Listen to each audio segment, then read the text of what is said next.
Aħna ninsabu spalla mal-vittmi kollha tal-vjolenza domestika u nemmnu li l-attenzjoni m'għandix tkun fuq dawk li qed jippruvaw jerġgħu jiktbu l-istorja tagħhom stess.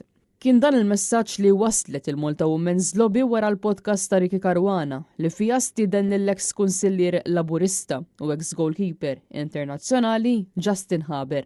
Dan wara li huwa instab ħati ta' fastidju sesswali fuq tifla ta' 14-il sena. Il-Malta Women's Lobby qalet li kull tentattiv biex tittejjeb il-perċezzjoni pubblika ta' persuni li jinstabu ħatja mis-sistema legali ma jħassarx il-ħsara li saret u lanqas ma jipromuovi il-ġustizzja jew il-fejqan.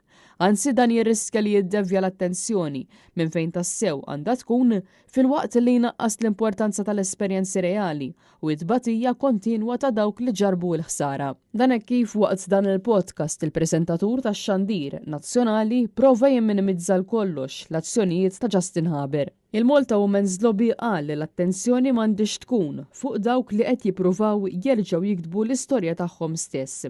Huwa essenzjali li nisimgħu lill-vittmi, nirrikonoxxu t-tbatija tagħhom, nemmnu fihom u niżguraw li jingħataw għajnuna reali. Għandna nagħtu priorità lil dawk li qed ibatu, mhux lil dawk li qed ifittxu li jnatfu ir-reputazzjoni tagħhom.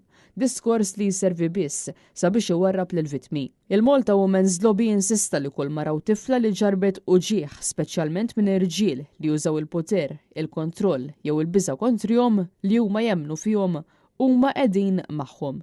Fuq kollox il-Malta Women's Lobby saħaq li l-abbuż qatt mhu t-tort tal-vittma u li l-vittma jistħoq ilha is-sigurtà, id-dinjità u l-ġustizzja. Ir-responsabilità tagħna bħala soċjetà hija li jinqedu lis-superstiti fiċ-ċentru mhux lil dawk li qed jippruvaw jirreabilitaw ir-reputazzjoni tagħhom, temmet tgħid il-Malta Women's Lobby.